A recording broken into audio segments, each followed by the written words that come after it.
Good morning and welcome to the Menu of Options Workgroup June 20th meeting. We're so excited to have you here with us. I'm Jennifer Stafford. I'm the director here in the Office of Assessment Accountability at the Kentucky Department of Education. We're so excited to have this conversation about the prototypes and get your important feedback on the initial draft of the prototypes. We've got some welcome and introductions. I'm going to turn it over to our interim commissioner, Robin Kinney, at this time to welcome us as well. Thank you, Jennifer, and good morning. Can everyone hear me? Thumbs up? Thank you. Yes.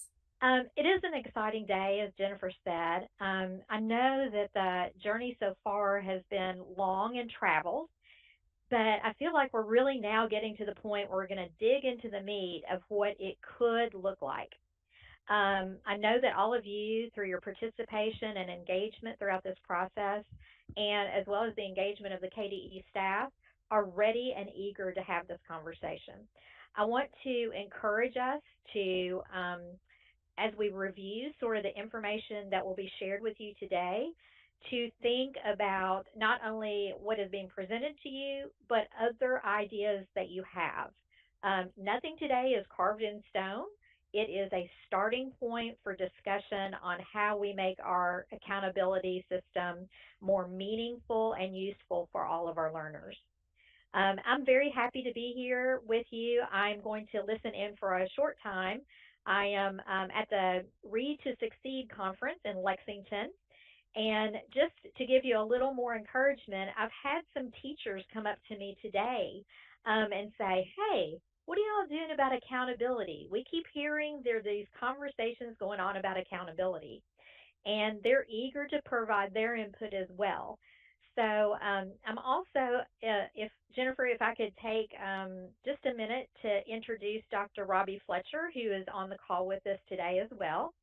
Dr. Fletcher will be joining us on July 1st as the next commissioner of the Department of Education. But let me share with you, he has been very, very engaged prior to his official start date. And so the Department of Education staff has been trying to brief him on all the good work that has already happened. And he is an accountability guy. He really, and if you've listened to anything he said, I don't want to steal his thunder, but if you've listened to anything he said, he talks about when he leaves the Department of Education, whenever that might be in the long, long future from now, he wants to leave as a legacy changes in the accountability system for the good of students. So, Jennifer, can I invite Dr. Fletcher to say a few words? And then I'll just fade into the background and listen. Thanks, Robin. And absolutely, Dr. Fletcher, welcome. Thank you so much. And Robin is always too kind, and I appreciate that so much. And it's been great to have these conversations with Robin and also with other KDE staff. I'm officially on vacation, but I wanted to spend some time with this to listen and learn. I think this is some of the most exciting work that's going on in KDE right now, among other things. But again, this is one of the reasons why I wanted to be commissioner is I'd love to see an accountability system that means something to everyone. And I love the work of what I've followed along with Kentucky United We Learn. As a matter of fact, I was a part of the Kentucky Council for Advancing Education, which was the precursor to Kentucky United We Learn. Learned a lot through that empathy process. And I was absolutely amazed by how many of our community members wanted to see a different accountability system. And again, that's why this work is so exciting. I think everyone is ready for it. I think there's a lot of effort behind it, and I love the work at the Kentucky United We Learn Council. Now, unfortunately, I'll only be able to be here with you probably for less than an hour, but I just wanted to be able to listen and learn from the experts in the room, in the virtual room, if you will, because to me, this is some of the most exciting work, and I look forward to it. So if I can retire in, I'm going to say 8 years. That would make me the longest running commissioner of all time. I would love to be able to walk out the door and say, we have an accountability system that we all believe in. And so that's why this work is so important is because I believe that we're ready as a state and we're ready to move forward with accountability. But thank you so much, Robin, for the invitation. And thank you also, Jennifer. I appreciate it. But again, I just want to listen and learn and then go from there today. Thank you. Thank you, Dr. Fletcher, and Robin, so much. We value your leadership and we look forward to you coming on board. And Robin has been such a great leader in the interim period. So we're very pleased and grateful for her and looking forward to you in your next 8 years. And we're excited to get started, and because we want to provide our members every opportunity to give input on the current state of the proposal or the prototypes. So I'm going to ask first for our members to introduce themselves, and then we'll shift over to our facilitators. So Jerry Cooper, I see your name first. Can I ask you to come off mute and maybe even turn your camera on so we can see your face and say hello and just who you are and who you represent or where you're from. Good morning, everyone. Jerry Cooper. I'm the Regional Vice President for the Mid-Atlantic region with Cognia. I live in Woodford County here in Kentucky, and it's great to be with you. Former principal and teacher and guidance counselor here in Kentucky. And looks like an Alabama fan as well. Actually, that's the Atlanta Braves. It's the Braves. Okay. All right. So wonderful to have you here. Delaney, did I see you here as well? Good morning, everyone. I apologize. I'm in the truck right now traveling, so I'm going to keep my video off. Delaney Stevens, I'm the Policy Director for Meaningful Diplomas with the Pritchard Committee for Academic Excellence. Live in Somerset, Kentucky. Wonderful. Glad to have you here, and absolutely be careful driving. We're glad you're here providing input, but safety is always first in our minds. Carmen Coleman, I see you as well. Yes, I'm also driving, but I'm here. Can you hear me? We can. Okay. So I am with the OVEC cooperative, but I've been a teacher and principal and superintendent and most recently chief academic officer for Jefferson County. So I'm excited to be part of this process. Carmen, wonderful. You be careful as well driving, but I appreciate you taking the time and effort to be here as you're driving. I see Brandy Howard. Hello, I'm Brady Howard. I am the Chief Academic Officer at Bullitt County Public Schools. Prior to that, I was a principal, instructional coach, and teacher, and I'm also a mom of 2 kiddos in Bullitt County as well. Wonderful. Thank you for being here. It looks like you're on a lovely setting as well. Yes, we're on staycation by the pool. Awesome. Awesome. Thanks for joining us. And I see Rhea.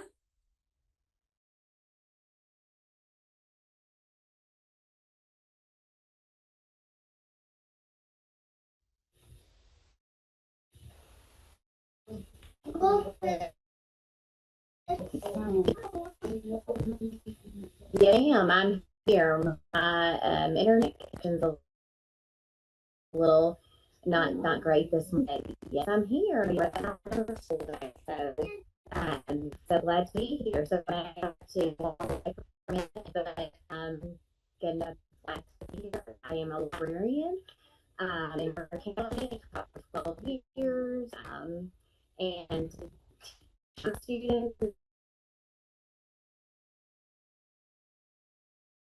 Maria, thank you. Thanks for being here, and we appreciate your time in giving here to this effort.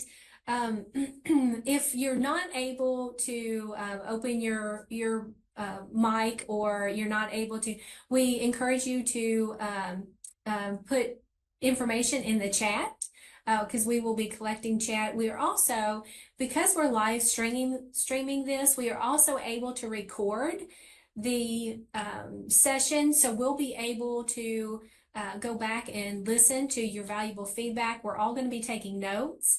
So we encourage you to open your mic if you can, type in the chat if you so wish, and we want to capture your feedback.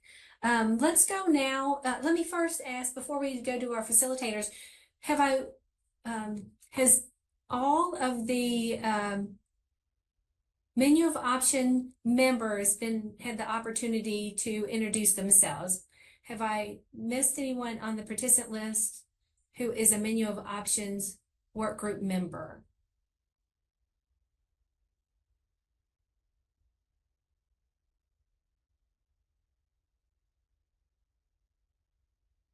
Okay.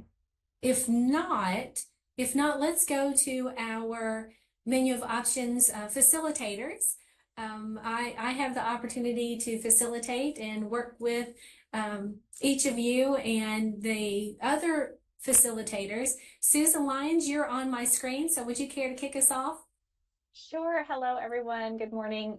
My name is Susan Lyons. I run a small consulting firm working to advance innovation in assessment and accountability, all in theory, practice, and policy. And the great thing about this work is that we're working on policy and practice at the same time, trying to improve our policy to match the great work that is happening in all of your districts. I'm thrilled to be here. Thank you. Susan. Lillian? Yeah, good to see everybody. Congrats to our educators who are on summer break. I hope you are living that up. You deserve it. My name is Lillian Pace, Vice President of Policy and Advocacy at KnowledgeWorks. We're a nonprofit organization that helps policymakers and district leaders transform their systems to be more student-centered, personalized, competency-based learning. My hat is to support policy insights. So this has been a really fun project because I love to ideate and think about what's possible. And it's just been great to see Kentucky really leading the nation in thinking outside the box.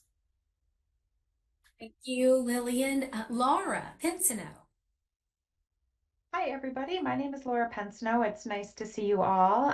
Greetings from St. Paul, Minnesota. It's a little cooler today, so we aren't out by the pool, alas. But I work for an organization called the National Center for the Improvement of Educational Assessment. We call ourselves the Center for Assessment. I'm an associate there, and we also work in the space of assessment and accountability systems. Prior to joining the center, I had the privilege of serving as the accountability director for the state of Wisconsin. And from early in my time there, I looked to Kentucky as a leader, and I get to continue to look to you all as leaders in this work. And it's a pleasure to be here with you today. Thank you, Laura. And our final facilitator of the menu of options work group is Paul Leather. Good morning, everyone. I'm Paul Leather. I'm a partner with the Center for Innovation and Education, and been along this road with you for the last couple of years. I'm calling in from Concord, New Hampshire, where it's probably just as hot as it is in Kentucky today anyway. And I'm a former Deputy Commissioner for the New Hampshire Department of Education. Really glad to be with you today. This is a big day. Thank you, Paul. We do have one other member of our facilitator work group. He's taking notes. He's in the background. John Alfuth is here with us. He's going to be diligently writing and taking your comments down so that we make sure that we capture everything. So thanks to everyone for the introductions. Let me share my screen and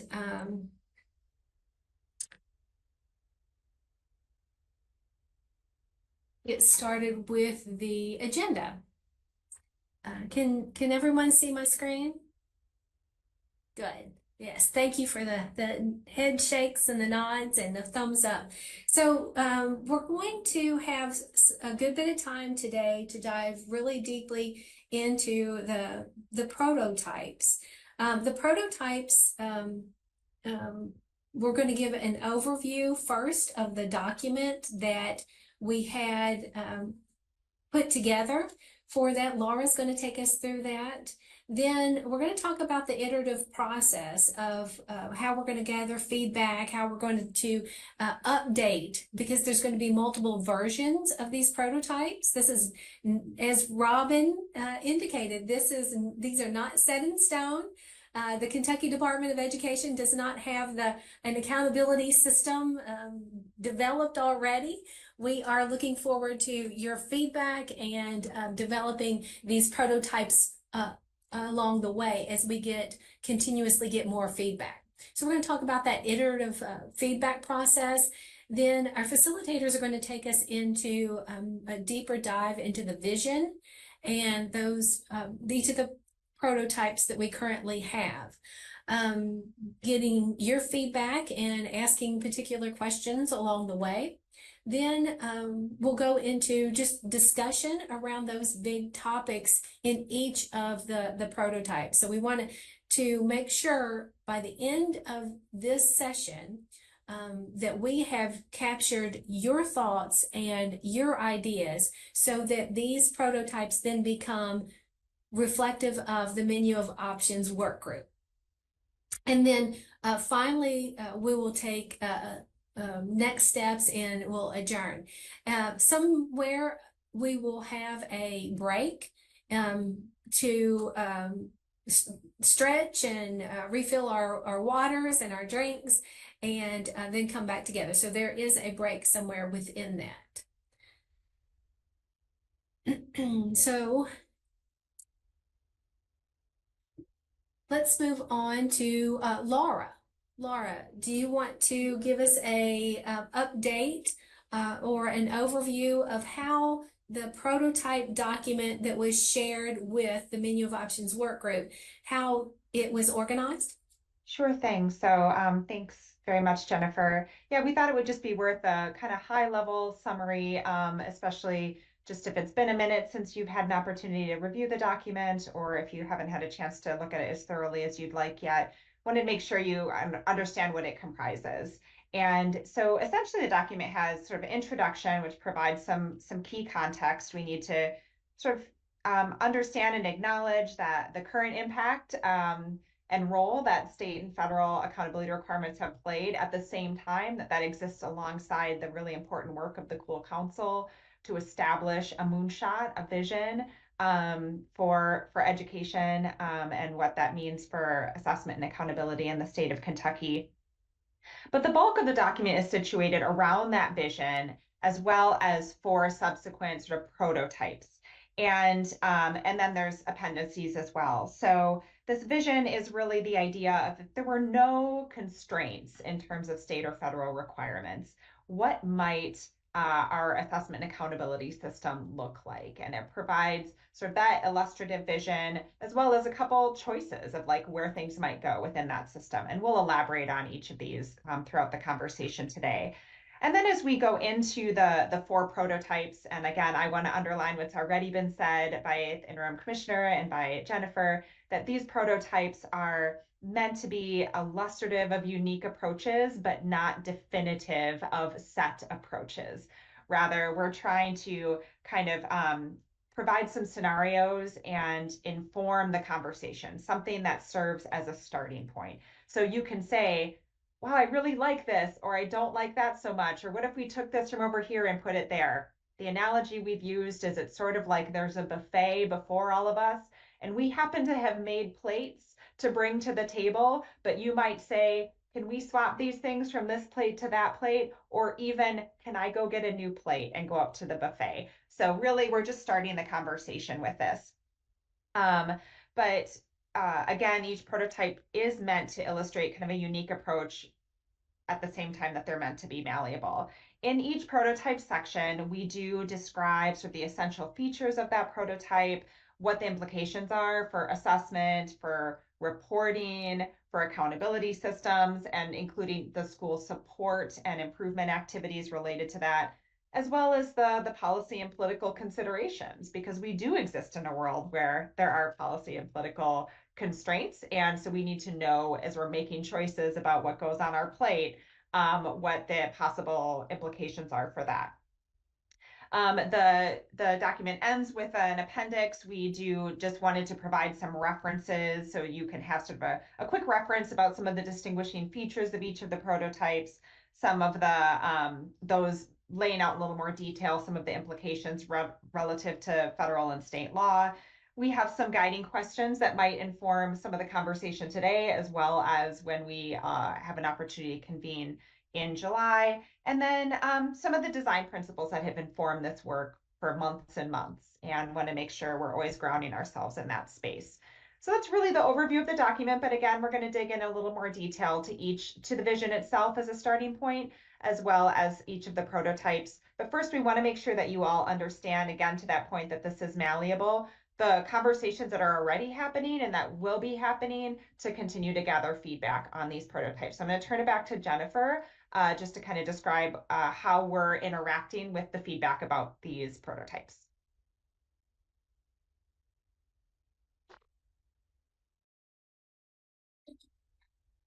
So I'm going to stop sharing just a moment.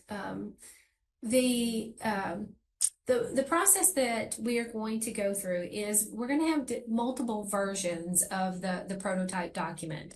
The menu of options members were the only groups that had access to this version, what we're calling version 1.0. We started in April with the Kentucky United We Learn Council convening, and we broke into multiple work groups. 16 members joined the menu of options work group to help design a new assessment as well as an accountability system. So during that April convening, we met and got a lot of great feedback from each of you. After that, our facilitators, we took what you said, or we thought we heard from you, and developed both the vision and the 4 prototypes. We did not share that version 1.0 broadly because we wanted you to first have an opportunity to reflect on what was written to ensure that we've captured your voice and your intention accurately. So we wanted to have the survey, the written survey that went out with the prototype document, as well as this meeting to get your feedback. We are also going to have a kind of a makeup meeting because not a lot of our members were able to meet today. There are people that are on vacation and that just could not be here, and or various other activities were happening. So we're having a makeup meeting on June 24th, which is this coming Monday. We're going to have several other menu of option members provide feedback so that we take that feedback and create a version 2.0. Now, we're going to release version 2.0 rather broadly. We're going to put it out across the state. As Interim Commissioner Kenny just said, there is a lot of energy and anticipation for these prototypes. So before we go out broadly, we want to ensure that we capture your ideas, and these prototypes are a reflection of your thoughts and your ideas. So it's going to be a process that we're going to get your feedback, have a version. Then after that, when we release the version 2.0, it'll go to superintendents. It's going to go across the state. We're going to release it broadly and gather feedback. So as we gather that, then we're going to come to the Kentucky United We Learn Council as a whole council and review the prototypes and the feedback that we've received. We'll have another version after that Kentucky United We Learn Council meeting in July. Our plan is to update the version and continuously provide opportunity for review, reflection, and updating to reflect all of the input and feedback that we've received across multiple groups. We're then going to take that updated version to the Kentucky Board of Education. The plan is to get their feedback in August. So it's a really quick timeline, really quick turnaround, very important work. And again, we're excited to dig into it and have the opportunities to provide feedback. Let me stop there and see if there's any questions about the process and that iterative feedback before, because we're going to jump into the discussion of the vision and the prototypes.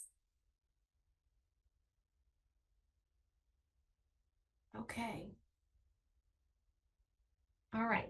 So then I'm going to pass it over Lillian. I think Lillian. Actually, I'll kick us Yes. off, and then Lillian, Okay. I'll pass it to you. And why don't I share my screen, Jennifer, to give you a break there? Oh, okay. Go ahead. Oh, go ahead. Never mind. I just got it. Perfect. Excellent. Excellent. So we're moving into talking about the vision now. And as Laura so nicely put, this vision is intended to capture most fully what we heard you all say that you wanted in the future assessment and accountability system when we were together in April. We were taking furious notes and had many conversations after that meeting to really unpack and make sure we understood what you were saying and how we could put it into a vision statement for, in an ideal world, what our menu of options working group would like to see in the future of assessment and accountability in the state, in the Commonwealth of Kentucky. We might have gotten it wrong. So that's why we want to come back to you and say, hey, this is our reflection of what we thought we heard. Where are we missing the mark? What did we get right? How should we tweak this? The important thing here is that this vision represents our moonshot. If we nail this vision, if we were able to wave a magic wand tomorrow, that we would have designed an assessment and accountability system that is truly meaningful for our schools and, most importantly, our communities and our students, right? That the information they're getting is useful for informing programmatic improvement, and that the indicators that are used to reflect school quality are meaningful to the communities and the students. And so we're happy to discuss any aspect of the vision to make sure that we've captured it right. Now, you might say, why do this? Why create a vision when we have these 4 prototypes that reflect the vision in different ways and to different degrees? And it's important that we get this right so that when we're thinking about our political and policy constraints, both at the federal level and at the state level, we know what we're working towards. Each of the different subsequent prototypes interact differently with the state and federal regulations and law. And there are different ways that we can see of moving towards that vision and advancing our vision in the Kentucky United We Learn Council through what is currently legal and possible. But if we don't have the vision right, maybe we're working towards the wrong thing. So we want to spend time here making sure that what we lay out here accurately does capture what you all would like to see and what you were trying to tell us back in April. So I'll go through some of the key ideas around the accountability system and then pass it to Lillian to talk through some of the assessment options. And so the idea here is that the accountability system is much more flexible in terms of the types of evidence that's considered and reviewed and how that evidence is considered and reviewed, so that the accountability system much more mirrors an accreditation style system where feedback to the school and community is prioritized, right? So we would have a fully transparent data display that would display evidence of school quality across a range of domains. The domains that are here on the screen in front of you, where we're looking at academic outcomes, portrait of a learner competency, vibrant learning experiences, teaching and learning. Each of these domains is absolutely subject to change with your input and feedback. I'm sure we didn't get it right on the first time, but this is intended to show you that yes, there's a range of things that comprise the really complex construct of school quality. And we want to make sure that that schools and districts are bringing forth evidence of school quality that really reflects the quality of their programming in a much more holistic way than what we're able to consider currently in the accountability system. Critically here is that there's some common criteria across schools, but then there's also locally determined criteria. No framework is going to be able to capture everything that's important to all communities. And so the data display would have locally determined criteria and likely rubrics and ratings that are collaboratively developed with the external evaluator and the schools around those locally determined criteria, so that school improvement processes can be informed by those locally determined criteria in addition to the common statewide criteria. Also key to this is that the evidence submitted of quality is not all common and standardized across the state. So while there are some common indicators, like there does continue to be a statewide assessment system,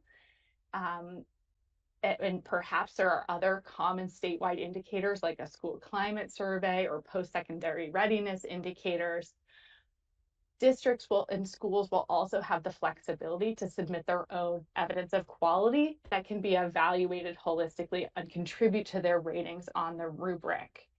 An external evaluator would be looking at the body of evidence submitted by each school and creating ratings on those rubrics. And the rubrics would be standardized statewide, except for those locally determined criteria. Then the local boards of education, the school and district leaders, and the evaluator would work collaboratively to take a look at the ratings and set goals for the community, determine improvement strategies, and identify what resources and supports the schools likely need in order to meet those goals. Schools would have the option to continually update their evidence of quality. So those dashboards aren't static, but they can continue to update their evidence of quality.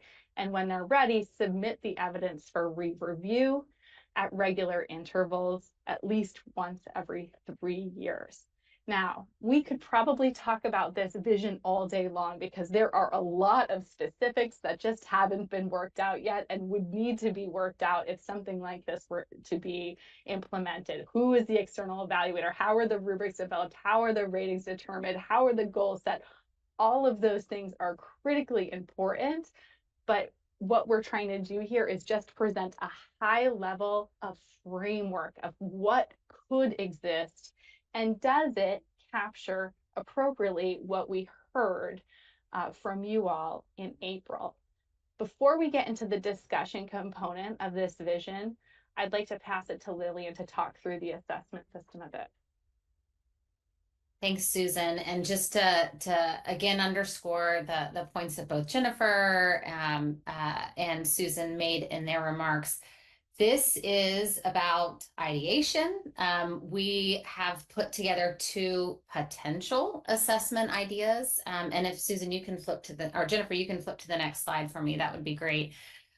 When we came together in April, we did not have quite as robust a conversation about assessment. So we didn't feel like once we got back together as facilitators that we had enough to really go on to know for sure whether we were building into the vision option A's approach or option B's approach. There may even be an option C or an option D, right? You hear the theme here. What we did here, though, were a handful of themes. So we heard a desire for the assessment system to be more instructionally relevant. We also heard a desire for the assessments themselves to be more meaningful, to capture more authentic demonstrations of learning. And we heard an expressed desire that while math and reading are extremely important subjects that we want to be assessing, we're sort of forgetting about a broader range of subjects. And we want to see those represented more in those authentic and meaningful assessment experiences for students. So taking those three themes, we sort of came up with option A and option B. Option A would be a through year or through course, if you've heard that term, assessment system. What a through year assessment system typically means is there's about 3 assessments that occur. They're usually shorter, that happen throughout the course of a year. And then that information rolls up to a summative score at the end of the year. We had sort of proposed in option A that this assessment would be adaptive, which means that it would adjust as the student was taking the test to meet exactly where that student is and their learning experience, so we can get a better determination of what they have mastered, which means that that assessment would assess at either above grade level or below grade level, depending on whatever particular standard that student was being assessed on.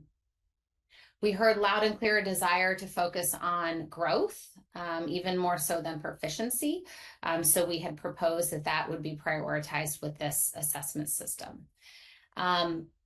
That through year set of assessments, that would give us our streamlined assessments that we would be prioritizing in math and reading from a statewide level.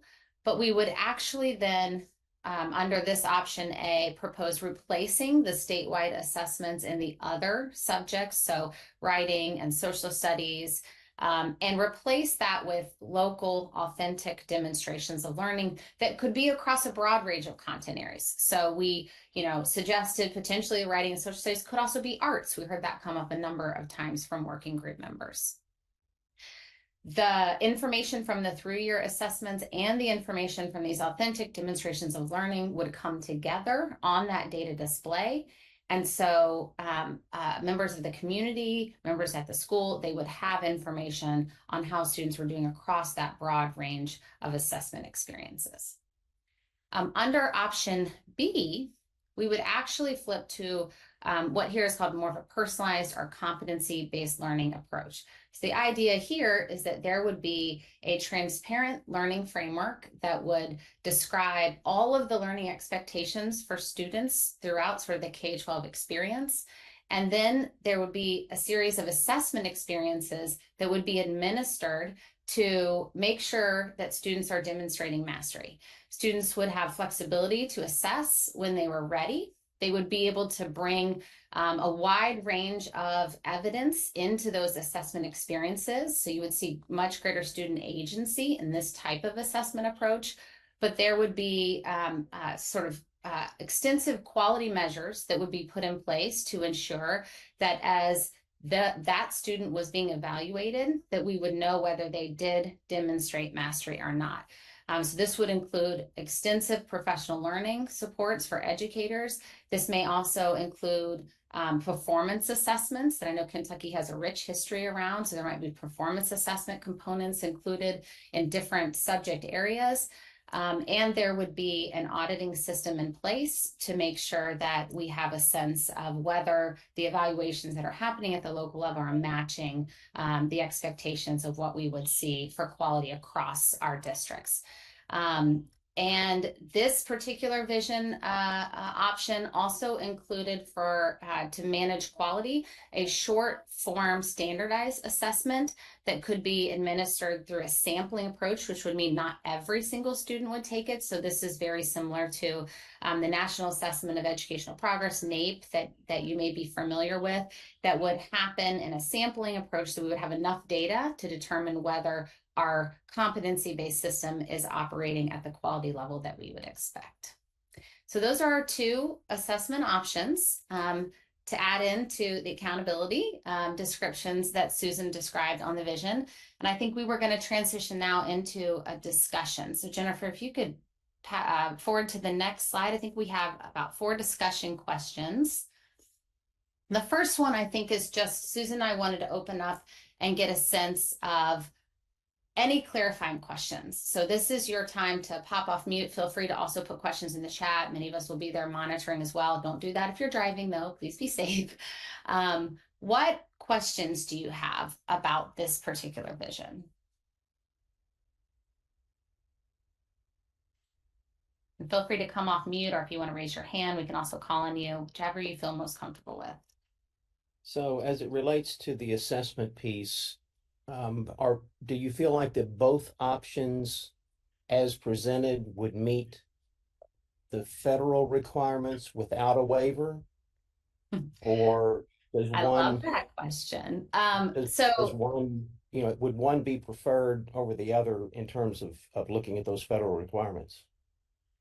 Yeah, so I'll give you a short, probably a short and maybe won't feel like satisfying answer first, and then I'll give you a longer one. The short answer is that we were very intentional not to think about policy when we crafted the vision. The reason for that, as sort of Susan articulated, is we wanted to understand what would be an ideal state. And then it's our hard job, right, to figure out how to navigate those pieces through the federal and state system. Now, I realize that's not a very satisfactory answer. The reality is the federal requirements will be the most challenging, of course, to move an assessment approach through. It is very possible to think about a pathway for both options. I think the first option would probably be an easier pathway, so long as the assessment is a statewide through course assessment, which would mean that every district is administering the same assessment. So it wouldn't be a situation in which districts would be able to use the current interim assessments that they were using and a different district is using a different set.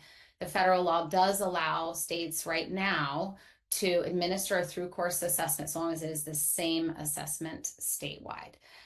Students do have a certain number of questions do have to happen on grade level so that you can report out grade level content, but you do have the ability to do adaptive and go above and below grade level. And then the replacing of the other assessments and the other subjects, those would not have federal requirements. So that would be up to the state legislature to decide if they are interested in replacing those with a different approach. But certainly there is a pathway for moving both forward. The federal level also has an innovative assessment demonstration authority pilot for states that are interested in thinking outside of the box. And that would certainly be a path to pursue if the second option was of interest. Thank you, Lillian. We had a question in the chat from Rhea about the distinction between assessment and accountability, and I think it's a good one that we should make up front. So the accountability system is the framework around which schools are held accountable. It's what data is collected, how that data is then interpreted and used to make decisions about school interventions and supports. Our current accountability system in Kentucky has a set number of indicators that schools are evaluated on, and then the combination of those indicators informs their color rating. Assessment is one of the indicators in the accountability system. So the assessment is the statewide standardized assessment system in math and ELA, science and social studies and writing. And there are different options for how we structure the accountability system. The vision we're laying out here is one way to think about how the accountability system might be transformed. And then similarly, there's different options and decisions in terms of how assessment system is structured. And Lillian provided 2 options for how we might reconceptualize assessment in an ideal state in the state of Kentucky. But good point to point out that not everybody's familiar with these terms, and we should make sure it's clear in our document. Any other clarifying questions? Those are certainly welcome, but I'd love to also move into our second question. Does our vision adequately capture what we heard you say or what you were saying to us in April when you were ideating about the ideal state for accountability in Kentucky?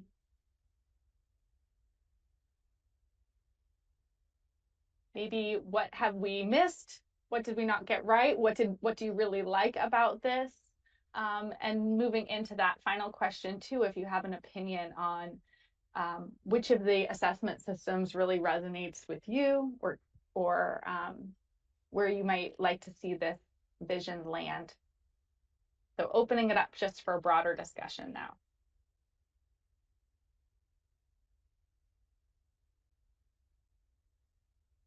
I do think that the total package vision that we've seen today captures exactly what we've been talking about for quite some time now. You know, we've been around the barn several times with this, and I think what you've landed on actually captures nicely the direction that we were hoping this would go.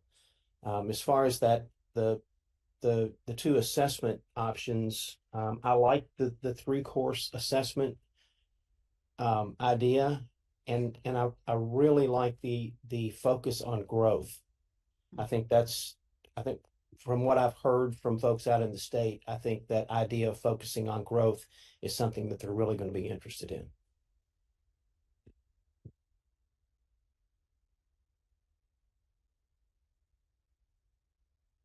Thank you, Jerry. That's great to hear. Are there others who'd like to weigh in? Just wondering if those two options, would you mind going back to the slide with the two assessment options, please? Yeah. Is this an either or choice, or is it possible to pull elements from each of the ones? Yeah, we are all for picking and choosing and reforming. That's absolutely the fun part of putting straw men out there, is for people to react and mold. So please share your ideas. Yeah, at the risk of sounding, assessment greedy, I like a lot of these things on both these lists. It just feels like each of these elements underneath the options will push the design of learning, which is really what we're trying to get to here, the learner experience. It will push the learner experience in a different way. So I can see a value to a lot of the elements under each one of the options. So I appreciate your willingness to consider a pick and pull kind of world here, both in this and in the prototype. So thank you for that. Karen, I agree with Karen. Oh, I'm sorry.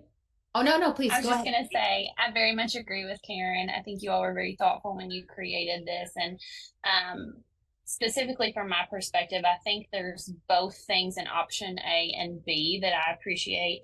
I love the idea of growth and through the year, but I also really believe in the power of competencies and how that shifted instruction in our district. And so I also see a lot of value in B as well. So I don't think you're being assessment greedy at all. I completely agree with you.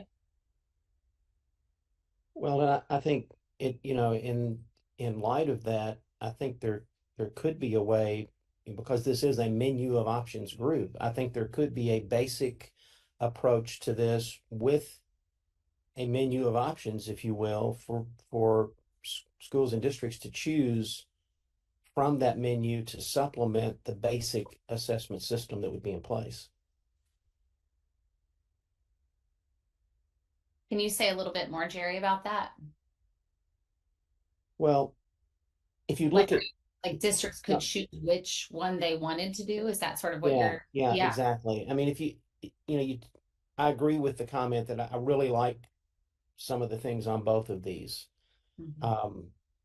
So there may be some mandatory parts to this that would be required of every school, and then a list of other options the schools could choose. Here's how we want to demonstrate the learning that's taking place in our schools, and they could choose from that list.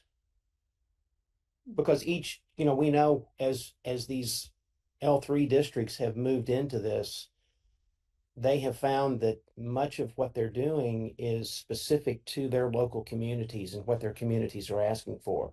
So I think that's how you incorporate some of the work of the L3s into this as well, to give them those options of how to demonstrate the learning that's going on in their districts. Mm-hmm. That's really helpful. I appreciate that. I think one of the things that's making me wonder is if the local assessments piece is the space potentially to do that, right? So if you're giving districts the flexibility in certain subjects to assess locally, that's where you could see the L3s bring in some of the rich, you know, uh, student defenses of learning or capstone experiences or different ways, right, that they're bringing, you know, rigor and student interest into the assessment and learning experience in a more meaningful way. That could be an element maybe that is more attractive. Fantastic. Well, there's always time to provide feedback. We did send out a survey, and that's still available to you. Actually, I don't know that it is, but maybe we can make it available if you, and certainly you can always reach out to us. But in the interest of time, we'll move into the prototypes now, and we can always come back to this. So Lillian, I think you're doing prototype 1. Yeah. And I know we're running about five minutes behind on agenda, but the good news is prototype 1 was our best effort to get at the vision. So I think I might be able to make up a little time here.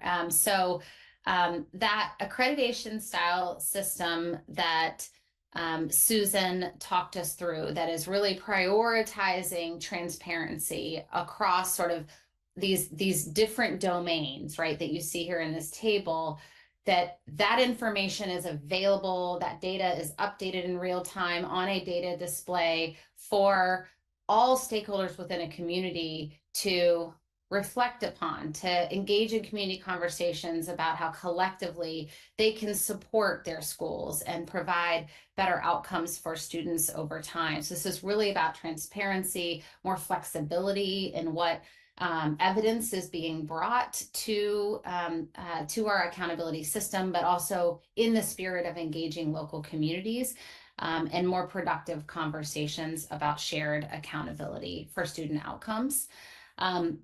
Our strategy with this particular prototype was to build this accreditation style into the state accountability system. Now, the reason for that is because we are Kentucky. We have the flexibility, right, to have these conversations within our state laws. The federal government is going to tell us what to do about what we're doing with our state accountability system.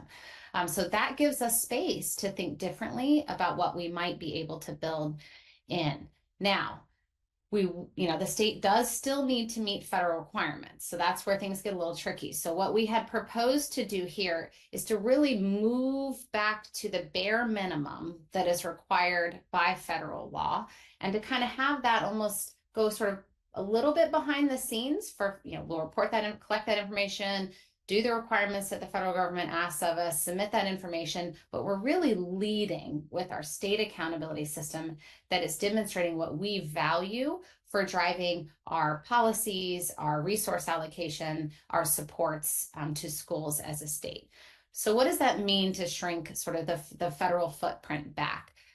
So we would have to keep the math and English language arts and science assessments, but we could really explore ways to reduce the length of those to make sure that we are assessing just the right number of questions to get the information needed to meet sort of the peer review requirements at the federal level, and make sure that we aren't over testing, right, in the number of questions that we are giving to students. We would propose, the state would actually replace the other assessments that are not required by federal law. So in, writing and social studies, and replace those with local assessments. So Jerry, the conversation we just had, how do we actually provide flexibility for districts to develop their own local assessment strategy for those particular subject areas? The federal government would still require Kentucky to use the information from the math and English language arts and science assessments math and English language arts to rank schools for identification for improvement. But we would propose that the state accountability system's color coding for schools would be removed. And the supports and resource allocation around school improvement would actually use information from the state accountability system to determine where resources are needed. We would also propose removing the change indicator from the academic proficiency on assessment on those state assessments and focus heavily on growth. So those would be the changes that we would propose with this particular prototype. So with that, I'm going to open up. If you go to the next slide, Jennifer, what questions? I'm sorry. We do have a policy implication. So yeah, let me talk through this quickly because this is where we do, like in prototypes, we do have to consider the policy implications. So, how do we steer something like this through the current policy requirements? So if we were to pursue a particular approach like prototype 1, so the U.S. Department of Education would need to look at a revised amendment to Kentucky's state Every Student Succeeds Act plan. So the state has to submit a plan for approval by the federal government, how they're going to implement that federal law. And in that current plan, it says that Kentucky would be collecting and using information on a change indicator. We would propose replacing that with growth, so we would need to submit that change in a plan to the U.S. Department of Education. If the state is trying to get their assessments down to as short a length as possible to still meet federal requirements, those assessments would need to go back to the federal government to pass through a peer review process to determine that they meet all of the technical quality requirements. That's where you look at things like, did the test cover the number of standards adequately, the full breadth and depth of the standards, right? So that's what the federal government and their peer review panel would be looking at for that. Most of the work actually would happen on the state side. So the state, the Kentucky General Assembly would actually need to adopt a new state accountability system that reflects this accreditation style approach.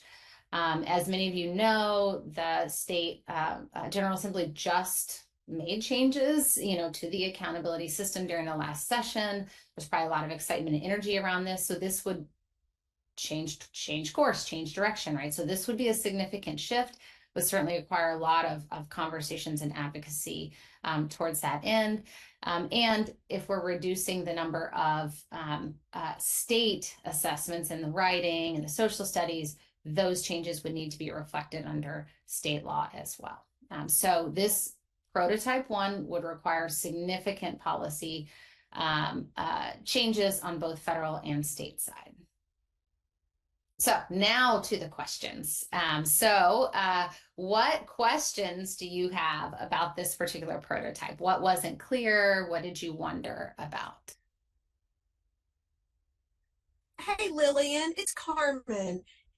Hi, Carmen. Just a question about, have we seen other states try to use this kind of system?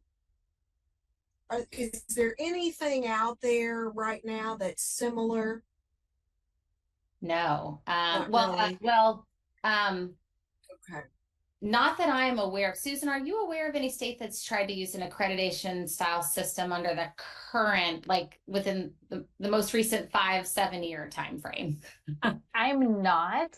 I know that there are states that just have fully different state systems. Yeah. And that works, right? So there are states that just fully separate their federal and state accountability. They have a completely different set of indicators and systems in state law, and then they just make it work in terms of reconciling the two. I don't know of an accreditation style system at the state level that's in operation currently. Yeah. Okay. I just think it's so important that we learn, if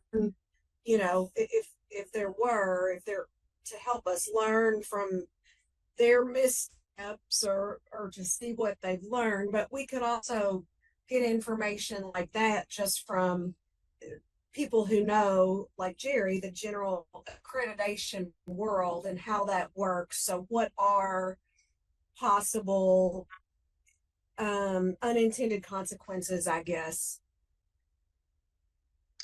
yeah, but so that was the main question. Yeah, that's a great point, Carmen. And certainly I think, you know, if the council decides to move forward on any of these, I think, you know, a lot of it more extensive research would need to happen so that we are thinking through the pros and cons of each of those. And there's certainly, you know, much to learn about an accreditation style model from other countries. There's a lot of work that's been done in other education systems internationally that look similar. So we could, you know, of course, that's not the United States, right? We have our own unique approach and systems and values, but we could at least look to see what some of the insights were from those systems.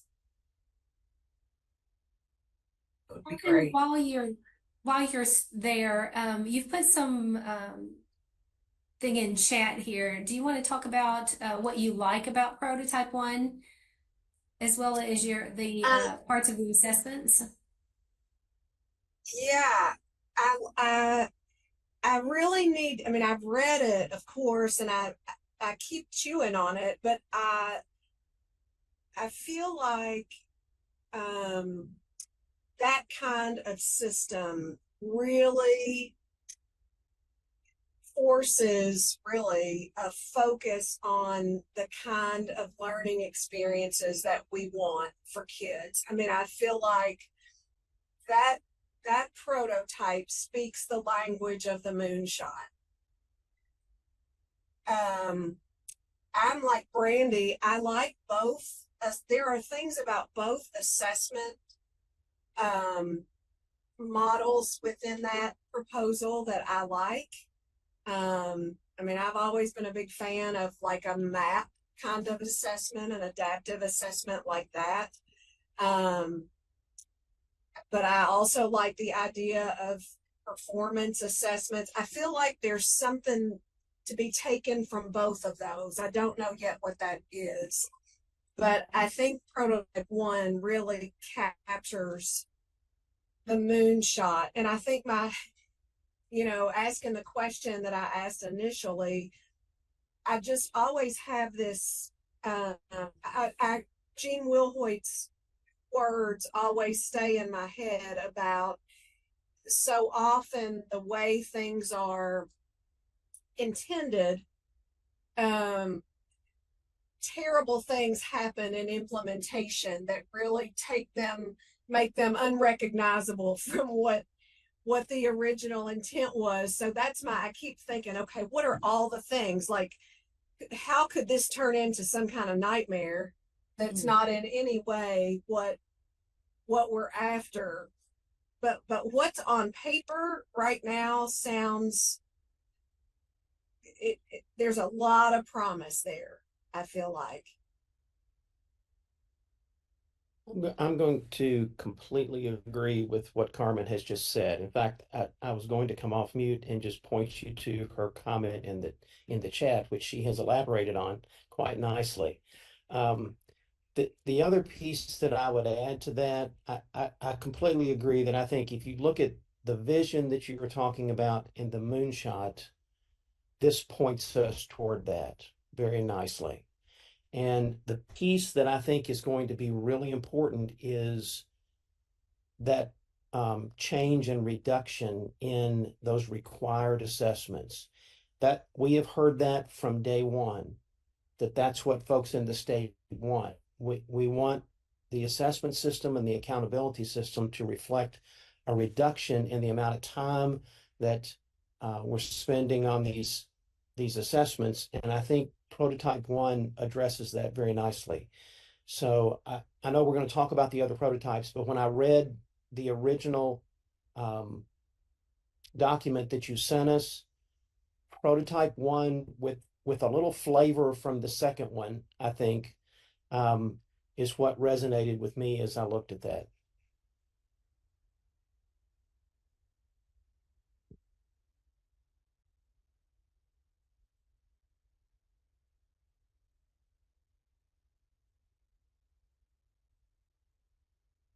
Great. Any other feedback on this particular prototype?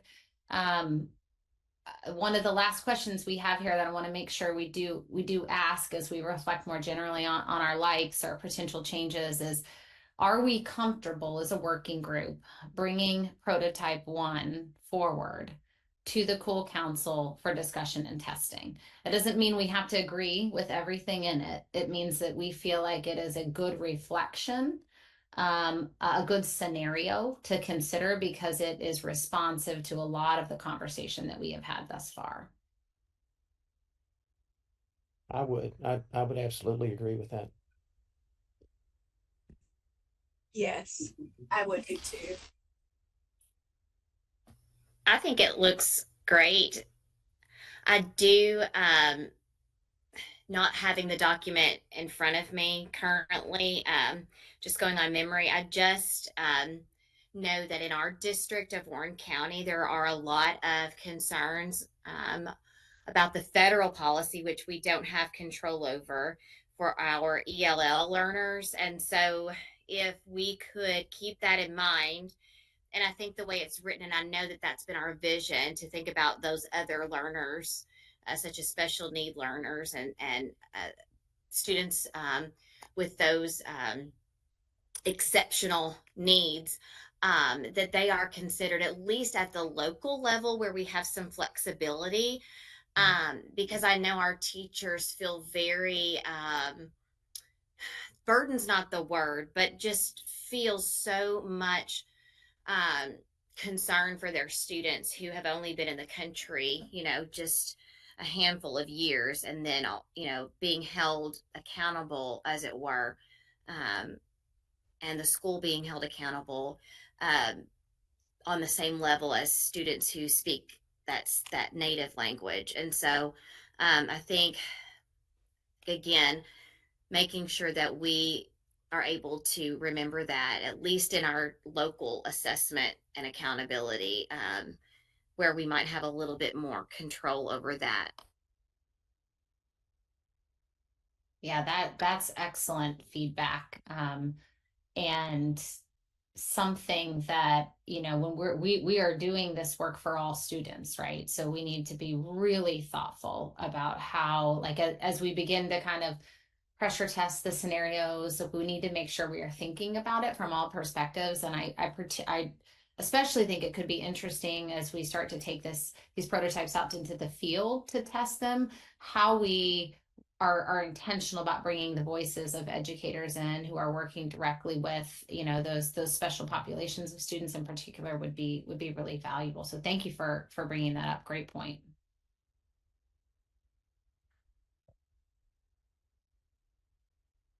All right. Well, I am going to pass, I think, right on schedule to prototype 2. Right. Is that you? That's me. Yes. Okay. So this prototype also works within that state accountability system. As Lillian mentioned when she was talking through the political and policy implications of prototype 1, she indicated that that would require significant groundwork and advocacy with the General Assembly to help them understand our vision and make sure it aligns with their goals for accountability in the state, particularly seeing as they just passed laws recently around state accountability. So this prototype attempts to leave some of the current machinery of the state assessment system intact, while also bringing in some of our values of what we consider important in the Cool Council. So it doesn't get at our full vision as prototype 1 does, but prototype 2 is a way that we might modify or suggest modifications to the current state accountability that would bring it closer to alignment with the full vision statement. And so this would be a new indicator within the state accountability system that values vibrant learning experiences. Just like what we see in the vision statement, this is that more process-based accreditation style accountability indicator, in that schools would be able to submit evidence at the school level and it could vary across districts in terms of exactly what the nature and type of that evidence is relative to this indicator. It's a rubric style evaluation. Evidence for every single student need not be submitted because it's not a student level indicator, but this is a school-wide level indicator. Each school would receive a rating on this 5-point rubric around vibrant learning experiences. So if you can imagine the full set of domains in our vision statement, this is sort of taking just that vibrant learning experiences domain and sort of playing it out and saying, okay, well, maybe if we aren't able or don't choose to advocate for the full vision in the state accountability system, might we test it out or consider how this type of accreditation style system works with just one of those domains? And here we've selected the vibrant learning experiences domain. We can certainly, as we said, in sort of the nature of this conversation, maybe we've elected the wrong domain, or maybe we've thought about this rubric incorrectly. I'm sure we have.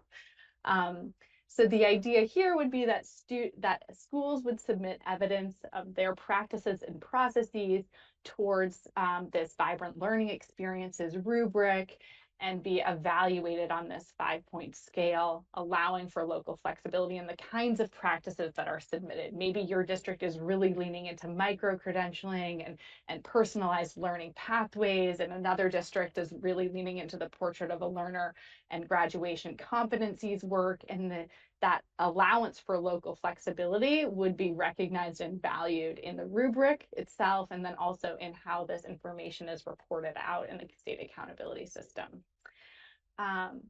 The evidence and ratings from this indicator would be shown alongside the other state accountability indicators, and it would also impact the rating. Here we're suggesting a mechanism where if a school is scoring a 4 or a 5 on this indicator, perhaps they move up a level in the color rating. So unlike prototype 1, where there are no more color ratings at all, this prototype lives in a world where the legislature, the General Assembly doesn't want to remove the color ratings, but might be open to considering how vibrant learning experiences might be valued within the framework of the color ratings. And here, if you were formerly a yellow, if you're showing strong or exceptional evidence of vibrant learning experiences, perhaps you're now a green level school. I'll move on to the next slide, Jennifer, which considers the policy implications of this.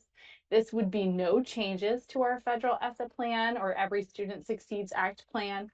However, as we've said from the beginning, maybe you really like prototype 2, but you like the changes to the federal accountability system in prototype 1, and you want to go back to the buffet and pull that into this prototype. Of course, that's on the table.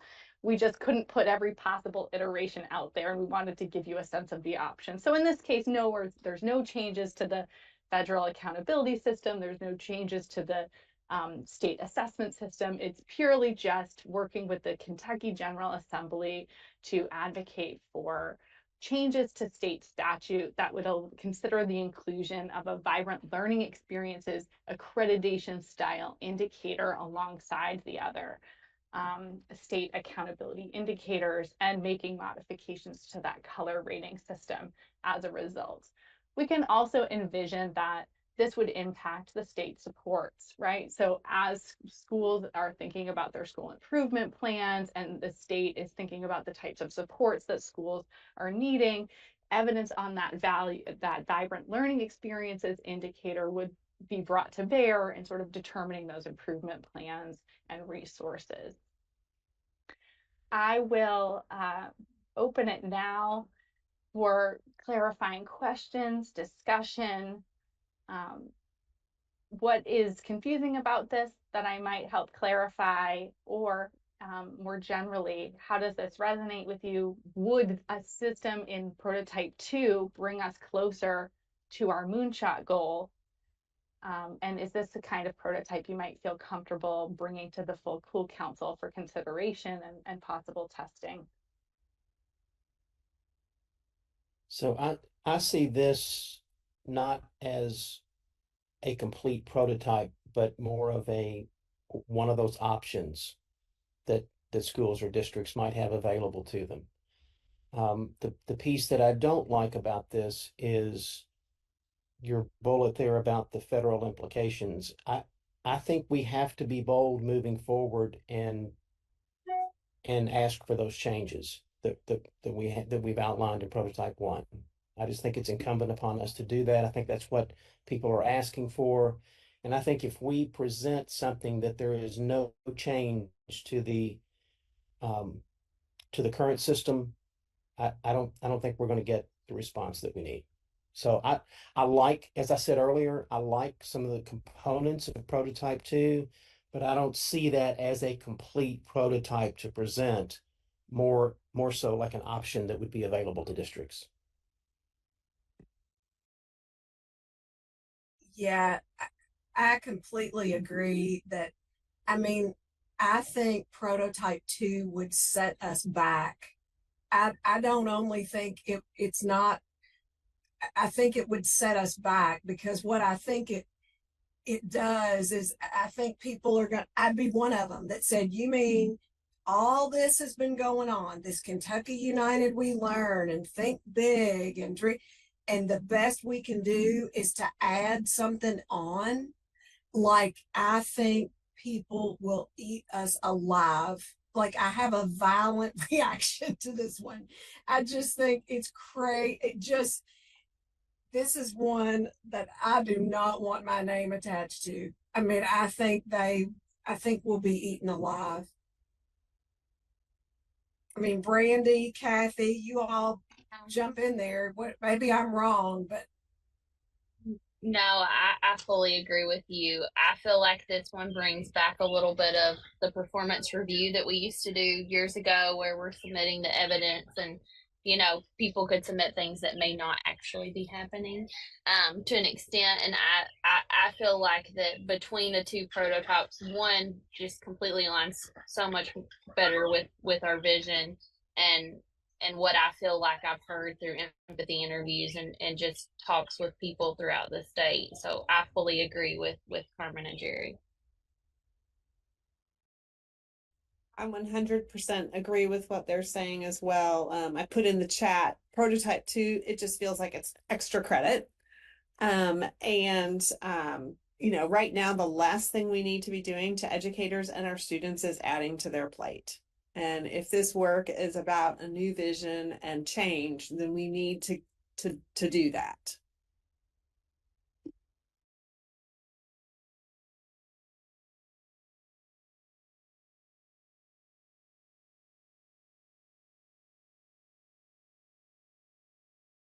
Yeah, ultimately, our hope is that you all in this working group and in the Cool Council more broadly are the advocates for the model that we ultimately land on, that you can go out and speak about it with your communities and talk about why this change is important and meaningful. And if you don't feel that, then we haven't gotten it right. So it's good feedback. It's good to know.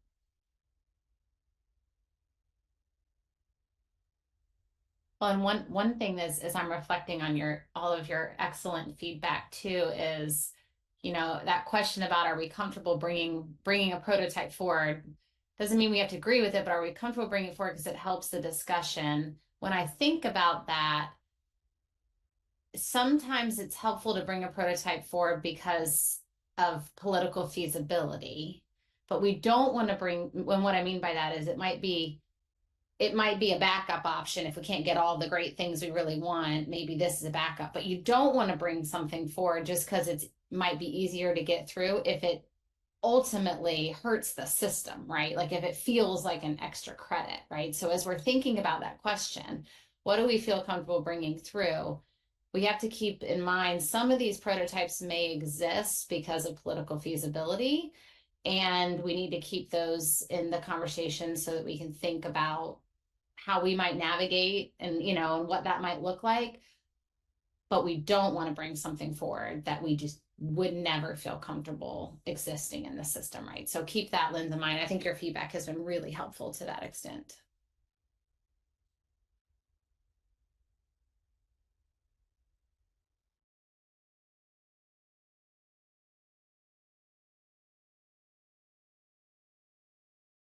Right. Is there any other Let me, discussion? Oh, go ahead, yeah, Jerry.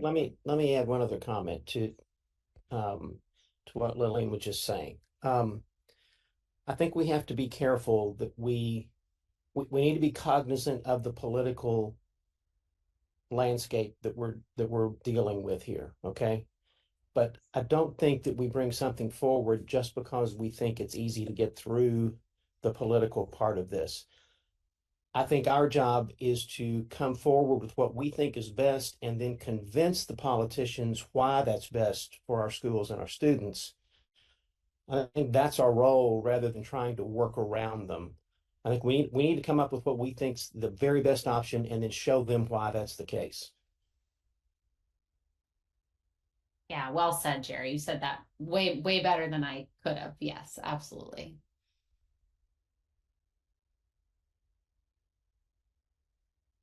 All right, should we move on to prototype 3 then?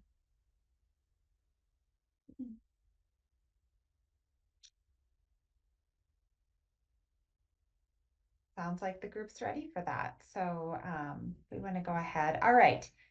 So just as prototype 2 is kind of saying, what can we do within this landscape of state accountability, kind of adding on to that system. In this scenario, we're working within the realm of the federal accountability landscape.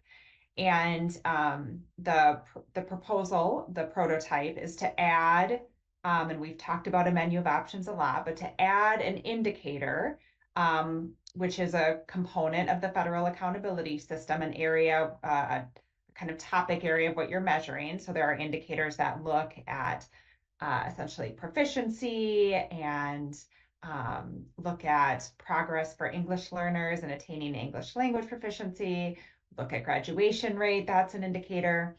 So this prototype is, the idea of this prototype is to kind of demonstrate the value of student-centered learning within federal accountability by establishing an indicator that discretely focuses on that space. We call it a vibrant learning experiences indicator is what's suggested. And the kind of scenario as we map it out is that it would capture student engagement in one or more of the experiences that you see listed here. And the current menu that's listed is illustrative of months of conversations with folks from the various working groups, this working group, as well as the committees that have contributed to these conversations. So looking from student capstone projects, work-based learning, kind of personalized learning pathways that might include things like dual enrollment. But this indicator would, in its role in the accountability system, sort of contribute points towards that overall system. So that's a significant component of this prototype, is truly the menu of options.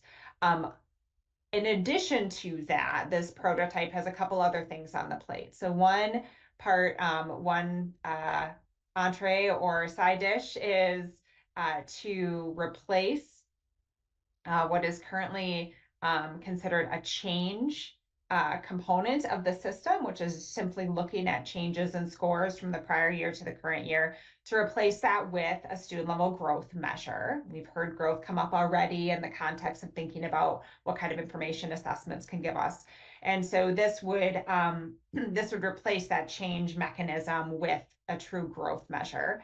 Additionally, the plate includes the idea of removing the currently used survey of school climate and safety.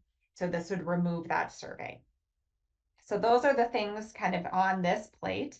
What that means, if we want to go to the next slide, is that there aren't really any assessment changes as a result of this system as this prototype exists.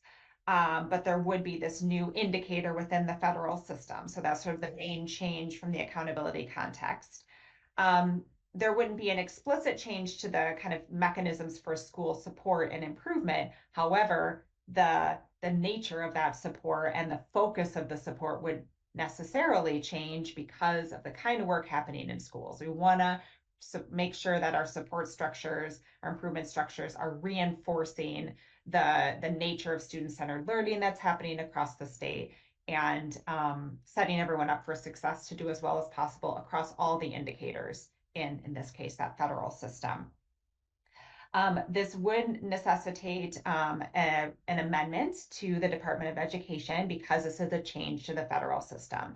So that amendment would elaborate on this new indicator. It would describe, if the prototype moves forward as is, this removal of change or replacing of change with growth measure, as well as the removal of the school climate and safety survey. If all of those things were to move forward, that would need to be described in the amended state plan. Additionally, there are state implications because currently, and this is kind of described earlier in the prototype document, in Kentucky, there is essentially a single accountability system that both state law and federal approval through that plan that the state submits both reflect that single system. And so because state law does speak to what is currently the federal system, state law would have to be, a statute would have to be adjusted to include that indicator of vibrant learning, as well as implications around the use of change and that climate survey. We do recognize, in terms of kind of implementation, that districts are in different places in their work to establish these vibrant learning communities and experiences for students. And as such, we anticipate there'd have to be some kind of grace period or some rollout period to implement this. But that's essentially this prototype 3, kind of really focusing in the space of federal accountability. Want to pause and see what clarifying questions you all have. And if we want to go to the next slide, sometimes it's easier to see the questions. Do you have any clarifying questions about this or other comments if you don't have clarifying questions?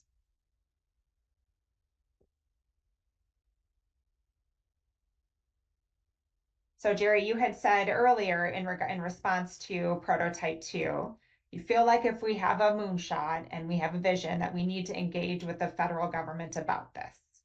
So I'm curious what your thoughts are about a system that does interact with the federal government, but sort of within the existing system in a certain way.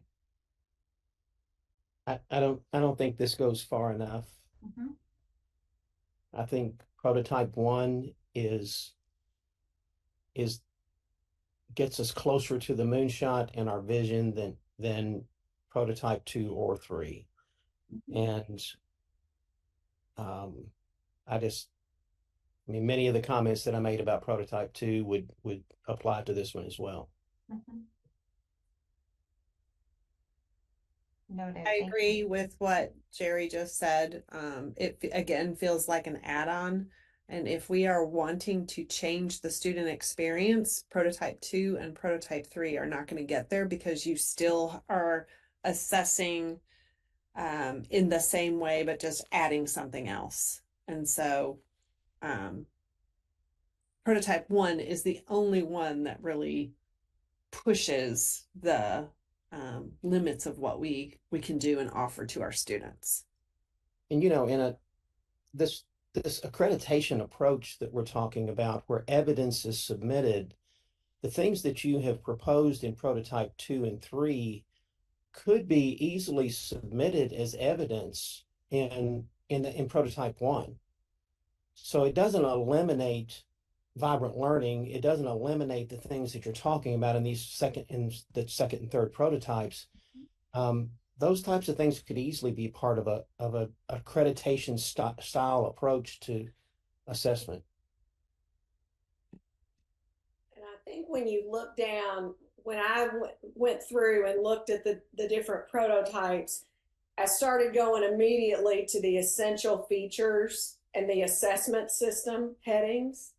And when it says there are no changes to Kentucky state or federal accountability system, I think we haven't done what we are gathered to do. I think we have not fulfilled what the purpose of this work is supposed to be.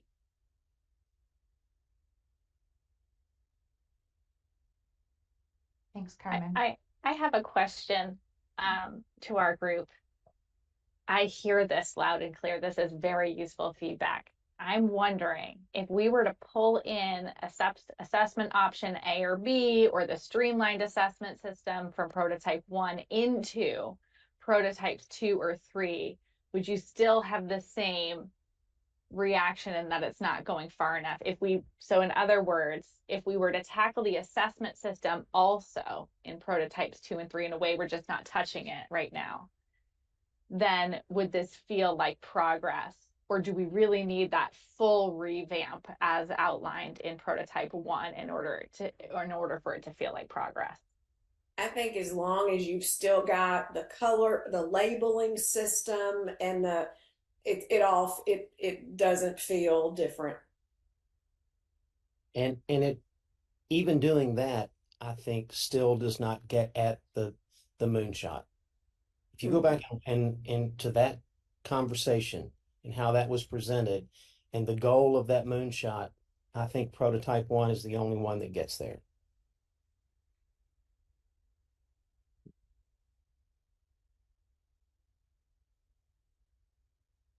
So I think Susan's question kind of gets at that idea of like, if there were modifications that we might suggest that we feel would move this closer, what I hear is, probably not. Because I think tweaking around the edges, which is what it feels like, I think people are gonna be like, "Are you kidding me?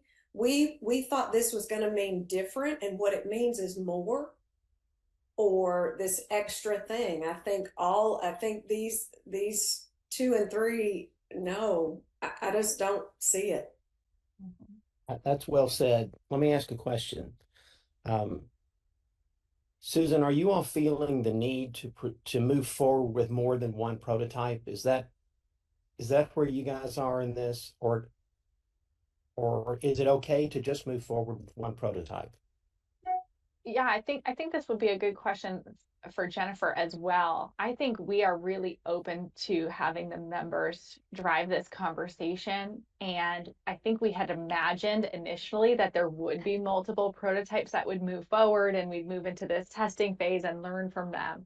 But if the the working group is really rallying around a single idea, or maybe a single idea with a couple of options related to assessment that need to be tested out and discussed, then I believe that we're open to that. But Jennifer, please correct me if I'm wrong. Sure. And I was going to talk through this during my next section, but I think now is an appropriate time to have the discussion.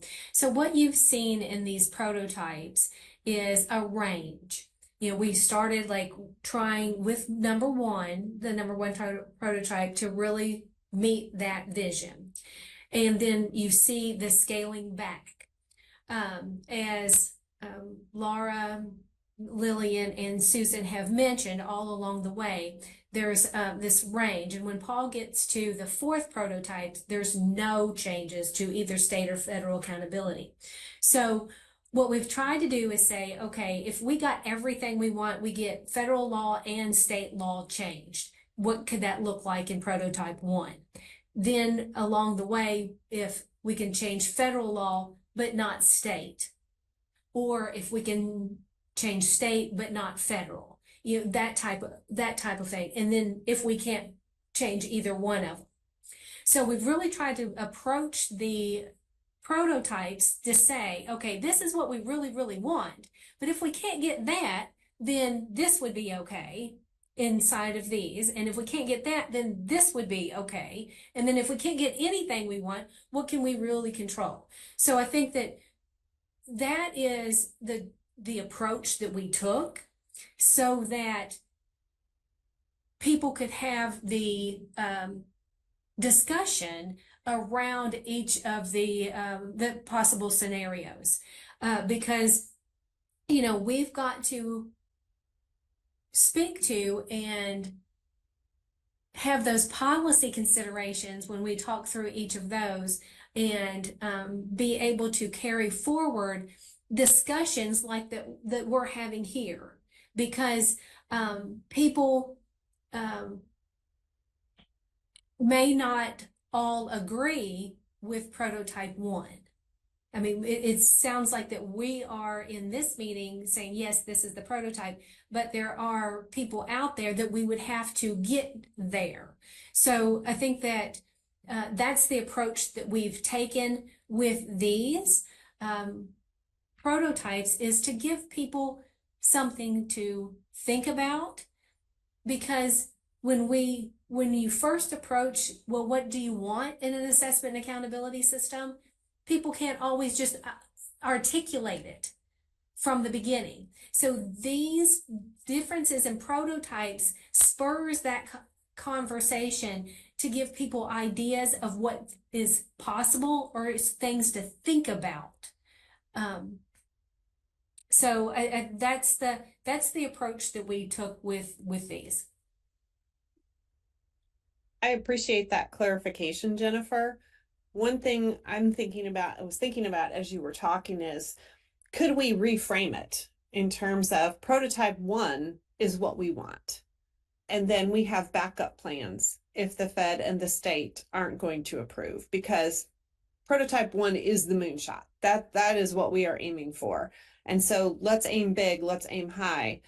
But we do have plans in case the Fed and or the state don't agree with prototype 1. So then instead of it being a choice of this, or this, it's this, but if we can't get this, here are some fallback plans.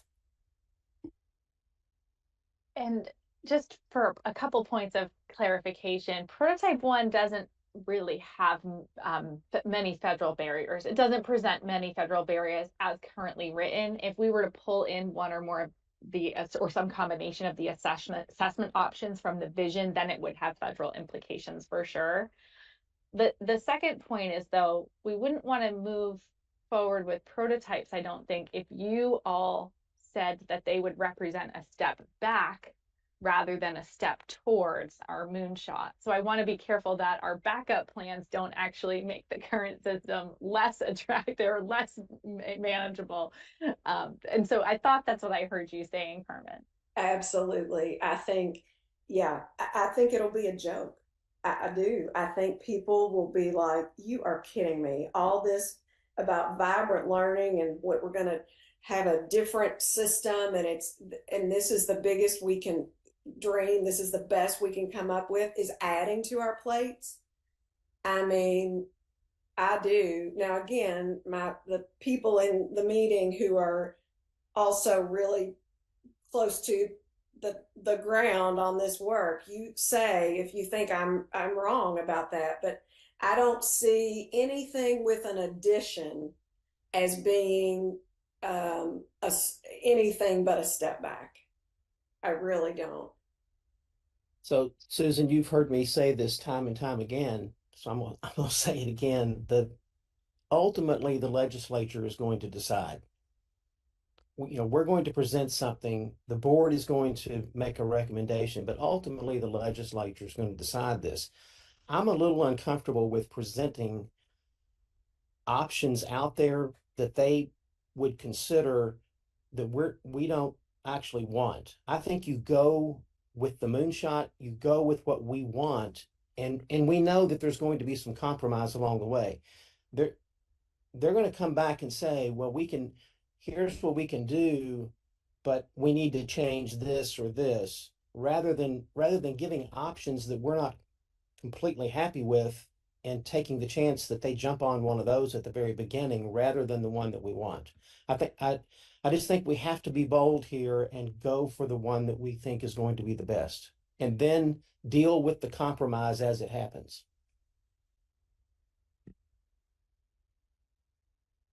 You said that much better than I did, Jerry. That's exactly what I was trying to get at.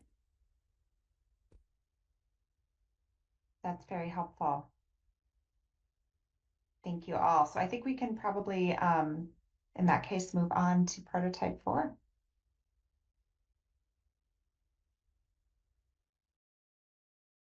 Good afternoon, everyone. I'm going to jump into prototype 4, recognizing that folks have already kind of spoken their piece. But I think this is a particularly interesting one because it is looking at a different at this in a slightly different way. Um, we heard in April from some folks who were highly interested in integrating their local accountability efforts going on in their schools and communities within the larger state accountability system because they wanted to see a signal of the significance of how they're addressing their specific community identified needs. Some of those folks were not as happy about additional indicators, as been pointed out in this meeting, but they wanted that signal. This prototype imagines a new data display being created as part of the state school report card that would allow for the inclusion of local accountability measures that demonstrate vibrant learning experiences for their students. This would be an opt-in system. Schools could choose a range of customizable display options while continuing to provide the traditional metrics currently included on the report card. The new data display system would be co-created by KDE, members of L3 districts and other folks from the field, and the Cool Council to ensure broad input by students, educators, parents, and communities in the design. If this prototype option were to be implemented, then educators and districts and schools could co-create strategies of improvement based on the indicators on the report card, and schools and districts will still need to submit improvement plans to KDE. But this way, the improvement process could more easily include community inputs and be a part of the report card and what would be displayed both to educators within the schools as well as to communities. We can go to the next slide, please. To be clear, next slide, please.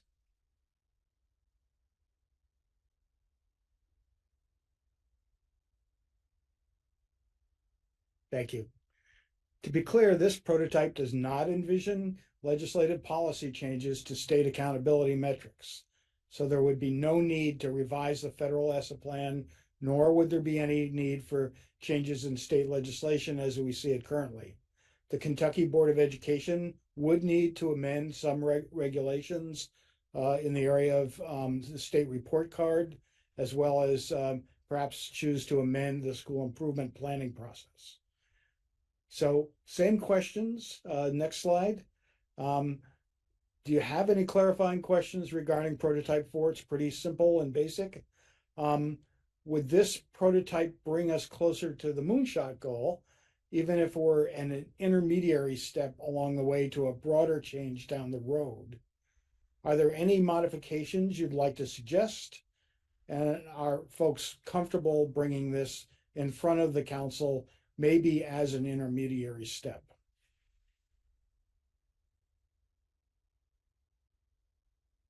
I'd love to hear from folks.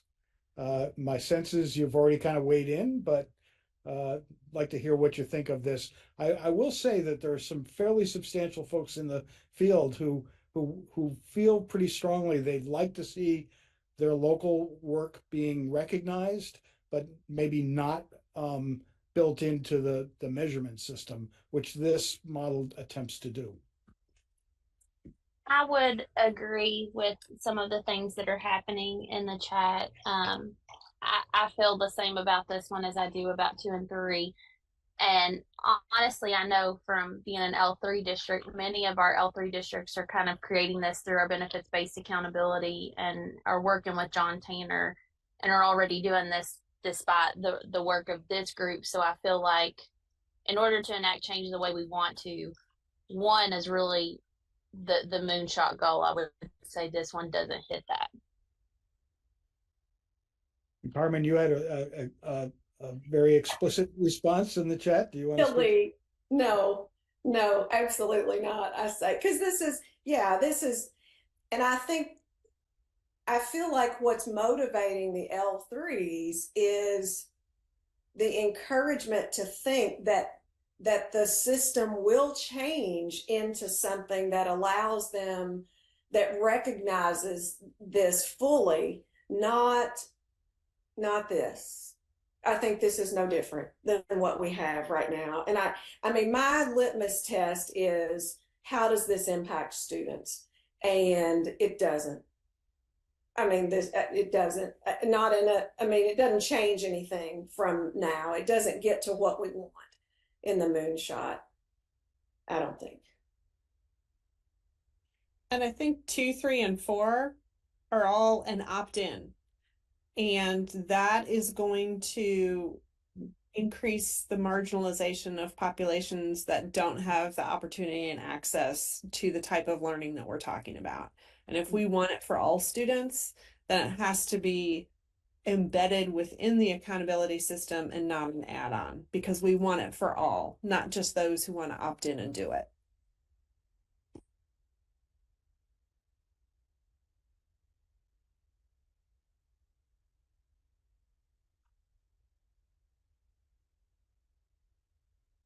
So unless there are other comments by members of the committee, I'm going to turn it over to Jennifer now. I think you're doing a wrap up and a larger discussion, right? So Paul, I have a quick question first related to this for you. So when you all were doing PACE in New Hampshire, did you see that change the student learning experience? PACE itself? Yeah, that system. Yes, I would. I mean, did you see that it changed the kinds of learning and that teachers were designing for kids as a result of those kinds of assessments? Well, PACE was based on a competency-based Yeah, performance assessment system, right. and implementing something like that Yeah. does in fact change Yes. both learning and instruction in the classroom. There's no Yeah. question. That's right. That's what I would think. And I want you all that have had experience with different models. I mean, like, tell me if I'm being short-sighted. Tell us if there's, because we don't know what we don't know. We only know our experience. But I mean, I think that's what we're going for. We know the way school looks for kids right now and feels is not leading to the outcomes for them that we want. And so if the system, and we know the assessment and accountability system drives what happens in the classroom. I mean, it just does. And so, but at the same time, if you like think, oh, wait a minute, you're not thinking about this right. This, I want you all to say, I mean, I think you've done a great job in, this is hard. I mean, this is like, be careful what you ask for, because I've really racked my brain to think, what is the system? It's hard. But I think that's our litmus test, right? Since you asked though, Carmen, I would just also add that when you're trying to drive change through an accountability model, you often have a wide range of responses in the field. Those folks who are ready to change and move forward are very positive about it. Those folks who, either because they have secondary reasons why they like the old system or they just aren't ready yet, are pushing back. And so I think part of why we talked about an opt-in process with the design of some of these was to address the differential readiness across the state. One thing that this group could perhaps think about is, are there other ways to address that differential readiness going forward if you start to really focus in on one model? Yeah. Yeah, that's great thought. Yeah.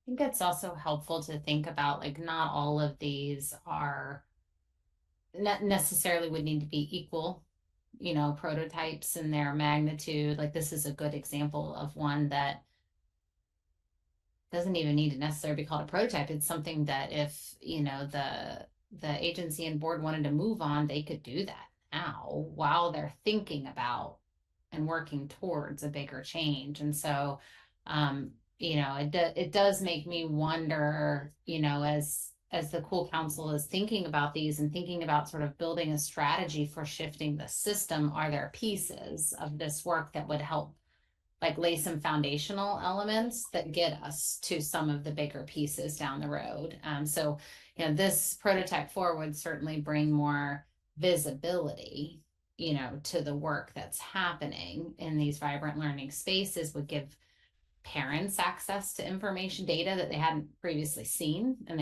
that might encourage them to ask more questions. So that could be valuable, maybe in a different way to think about it, but certainly, hearing loud and clear, not the answer for shifting the whole system.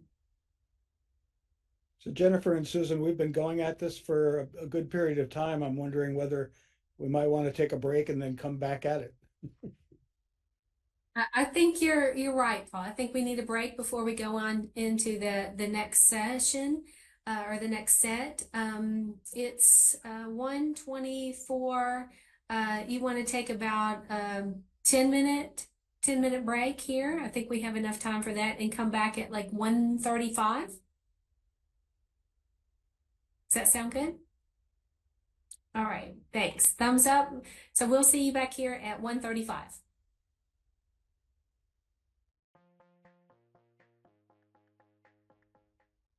Wonderful. Thank you all. Thank you all for coming back we've had a really good discussion, and we are at the point in our discussion to look at the big picture. So we've had a bit of this discussion already. But we want to open up and give time to reflect on all of the prototypes that we're looking at, or what we've had. We heard you say that the prototype 1 does reflect the fullness of the landing on the moon in that vision.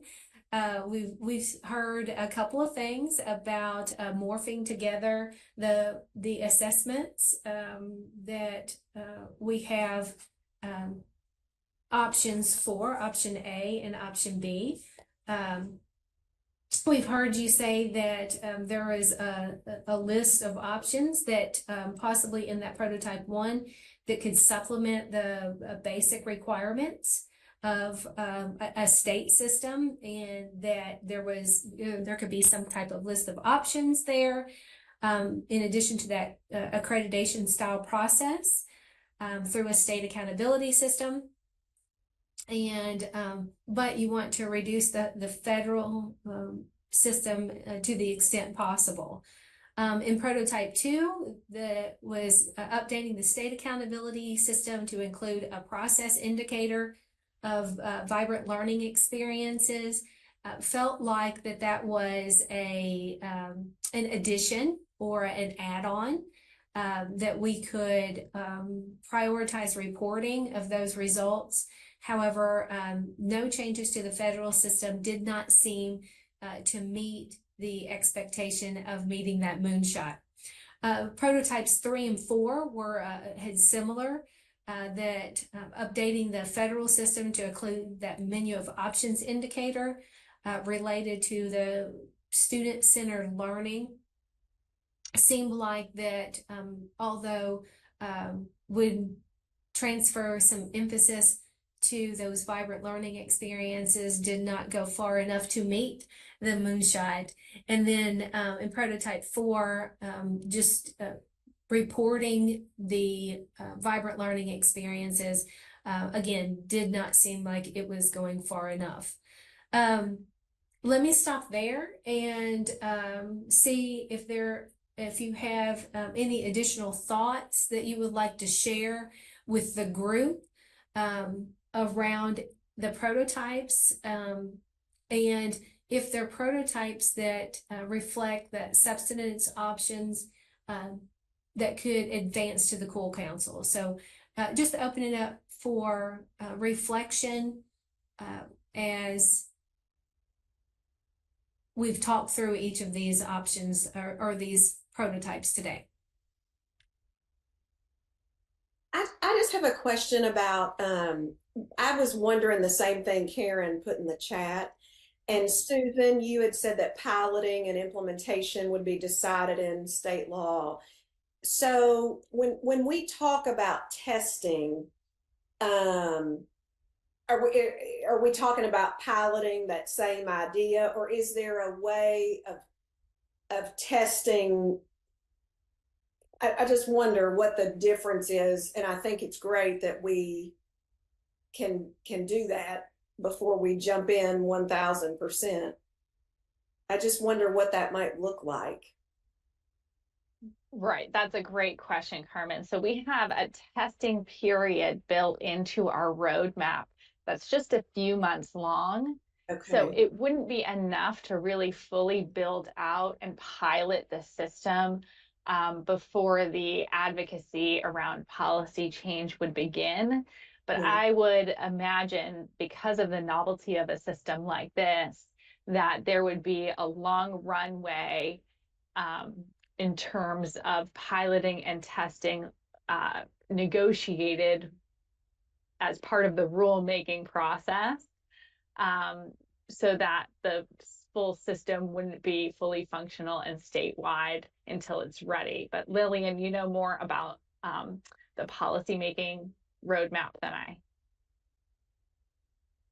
Yeah, I think there's, it's complex. There's different entry points, as you know, depending on what prototype is developed. It could involve feedback from everyone from, Kentucky Department of Ed, the Kentucky Board of Education, to the General Assembly, which could start with the Interim Education Committee process, right? It could involve engaging with the federal government. So I think it's about sequencing the timelines based on what prototype is developed.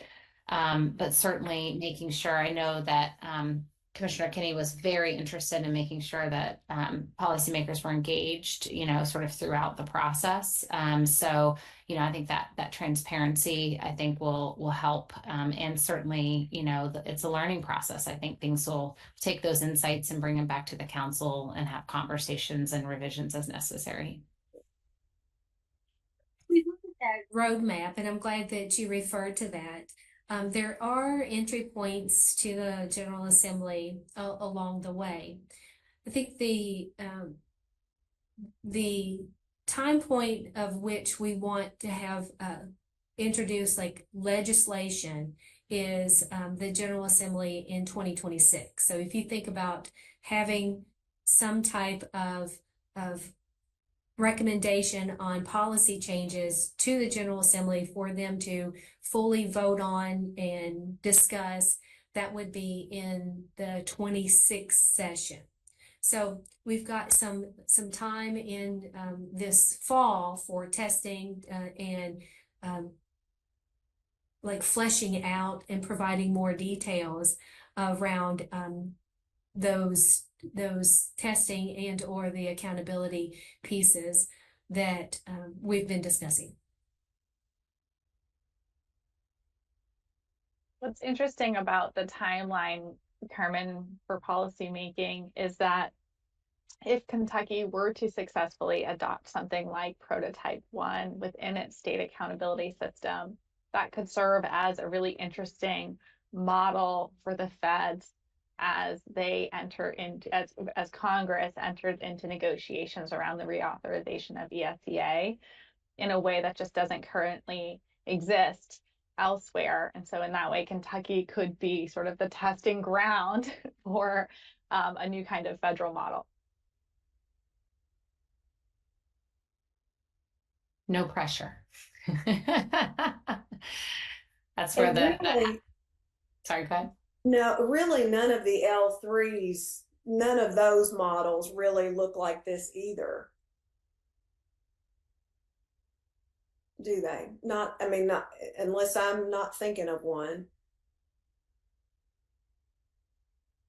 You mean look like Prototype 1 fully? Yes. Or yeah, or even that Yeah. accreditation. Yeah, they really don't, I don't think. I do think There's the really L3 local systems right now. Sorry, Karen. No, sorry, go ahead.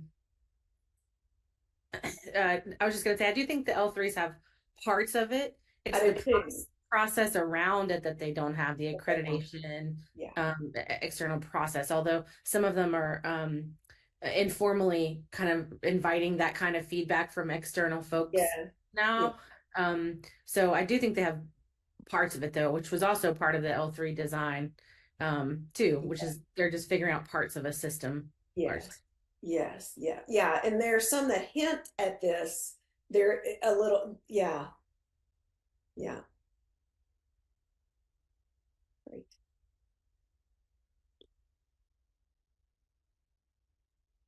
But there's some value in that actually, because the work, as you all know, by starting locally, we start with those local priorities and those values of what we want education to look like. And the goal here is to have assessment accountability systems that as fully as possible reflect those goals and those priorities rather than the other way around.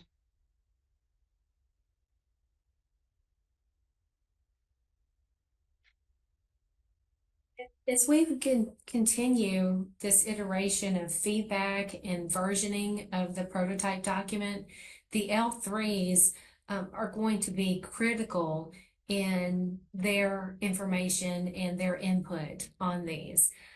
We do have planned a meeting as soon as Monday, the 24th, to talk about the essential features and the differences in what is within the prototypes. Now, they've not seen the prototypes document as of yet because we first wanted to get your feedback and make sure that we're reflecting your ideas first. But we do have plans to talk with them and get their feedback on these elements of the, like, for example, change as opposed to student growth, and have the discussion about which of those that they prefer and the other essential features of the prototype. So we're going to gather their feedback as we then move into those collection of feedback in preparation for that version 2.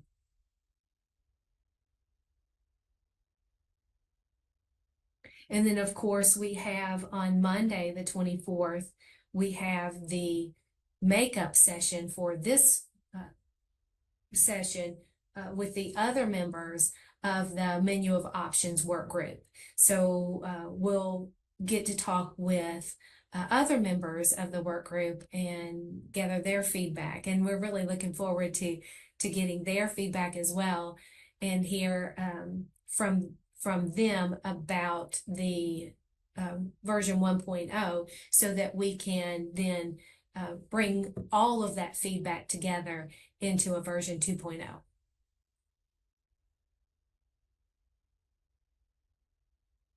So those are the next steps. I think I've covered my section there in looking at the bigger picture and then the next steps. Let me ask one more time, is there anything that else that any of our members would like to share or any of our facilitators would like to share before we close the session?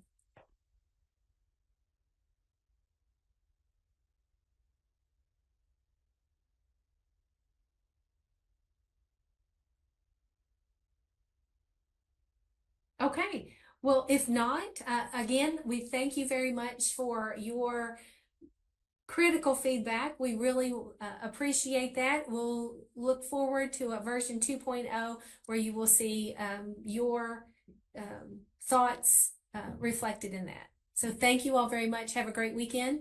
If I don't talk to you, thank you.